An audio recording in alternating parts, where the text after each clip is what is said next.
पहले मेरा नाम आयुषी था। अल्हम्दुलिल्लाह मेरा नाम आयशा है अब। और मेरा ताल्लुक ईसाई फैमिली से था, क्रिश्चियन फैमिली से था।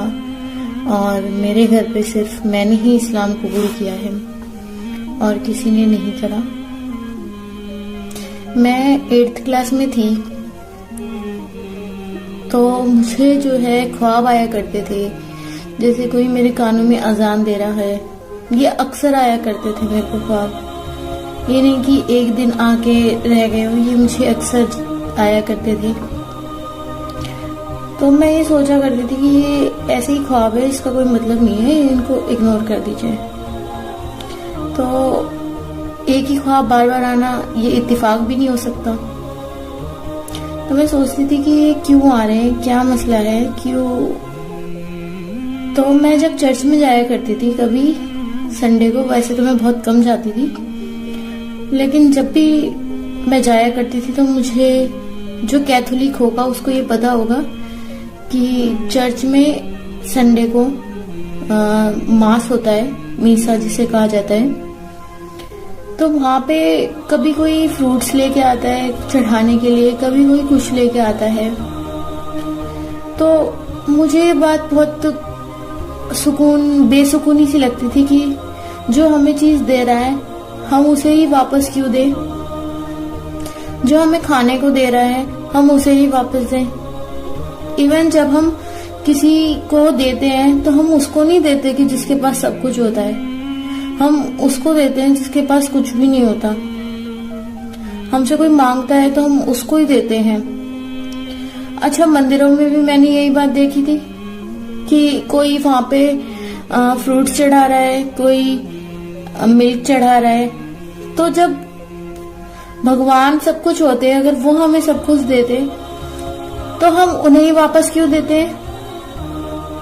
ये चीज मुझे बहुत बेसुकूनी सी लगती थी कि, और मैंने मस्जिदों में ये चीज नहीं देखी थी। तो ये चीज ने मुझे बहुत अट्रैक्ट किया कि हम मस्जिद में खाली हाथ जाते हैं और वापसी में जब हम दुआ करके आते हैं तो अल्लाह हमें देता है, हम कुछ नहीं, हम बस शुक्र करते हैं उसका। तो इस चीज ने मुझे बहुत मुत्तला किया कि इस्लाम की तरफ।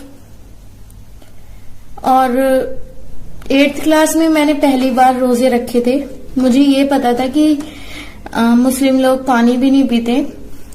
ना मुझे नमाज पढ़नी आती थी, ना मुझे कुरान पढ़नी आती थी।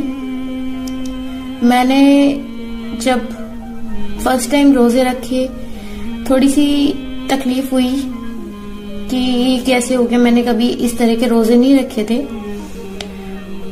लेकिन सब्र के साथ अल्लाह है, मुझे इस बात का पता नहीं था। बस जब मैंने रोजे रखे मुझे एक सुकून सा महसूस हुआ।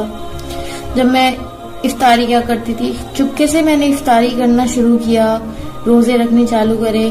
और मैं इसी हालत में स्कूल जाया करती थी और रोजों की हालत में ही मैं स्कूल जाया करती थी। और फिर मैंने अपने वालिद साहब से बोला कि आप मुझे कुरान शरीफ ला दीजिए, मुझे ऐसे ऐसे ख्वाब आते हैं। तो उन्होंने कुछ नहीं कहा मुझसे और वो मुझे कुरान शरीफ उन्होंने ला के दे दिया। जब मैंने पढ़ना स्टार्ट किया वो तर्जुमे वाला कुरान शरीफ था। तो मुझे नमाज पढ़नी तो आती नहीं थी, बस मैं तर्जुमे वाला कुरान पढ़ के और ऐसे ही अल्लाह से हाथ उठा देती थी। मुझे ये पता था कि जो मुस्लिम लोग होते हैं वो काबे की तरफ बैठते हैं, तो मैं काबे की तरफ बैठ के कुरान पढ़ा करती थी और मैं हाथ उठा दिया करती थी।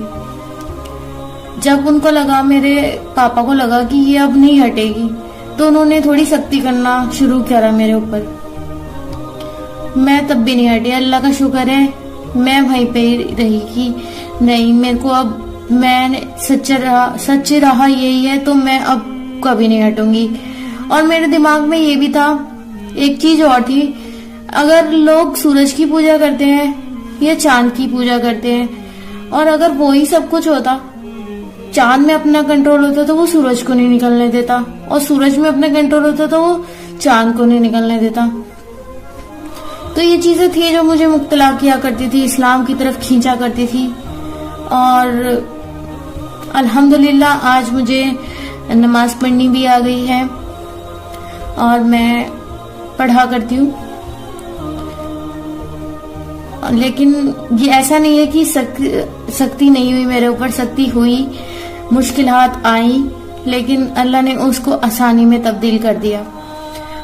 ऐसा मैं ये नहीं कहती कि जो इस्लाम कबूल करेगा उस पर परेशानियां नहीं आएंगी, परेशानियां बेशक आएंगी, लेकिन जिसका सब्र, जिसका ईमान, जिसका यकीन अल्लाह पर होता है, वो इस परेशानी को भी हंसते हंसते निकाल देता है।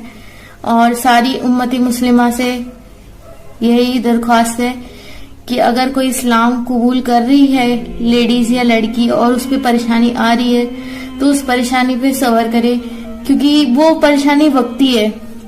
जब हम अल्लाह के पास जाएंगे, ये दुनिया की चीजें तो वक्ती हैं, दुनिया खत्म हो जाएगी, हमारी लाइफ जो है वो खत्म हो जाएगी। हमें एक ही लाइफ मिली है, हमें अपने सच्चे रब्बे कायनात को जानना है इस लाइफ में ही। और हम बिना अगर जाने इस दुनिया से चले गए तब हमारा वो हमेशा की जिंदगी है जो कभी खत्म नहीं होने वाली है। तो यहाँ की थोड़ी सी परेशानी वहाँ के लिए बिल्कुल सुकूनदायक है। पूरी उम्मती मुस्लिमा से, पूरी उम्मत से जो इस्लाम कबूल कर रही हैं, लेडीज, लड़कियां, जेंट्स, बॉयज, जो भी इस्लाम कबूल करता है, बेशक परेशानी आती है, लेकिन उस परेशानी के साथ अल्लाह आसानी जरूर पैदा करता है। सबसे यही पैगाम है कि अगर आप मुस्लिम में हैं, आपने इस्लाम कबूल किया है, तो आप उसी पे रहिए। ये नहीं है कि परेशानी आ गई तो आपने इस्लाम छोड़ दिया, ऐसा नहीं करिए, क्योंकि परेशानी तो वक्ती और अल्लाह निकाल देगा उस परेशानी से।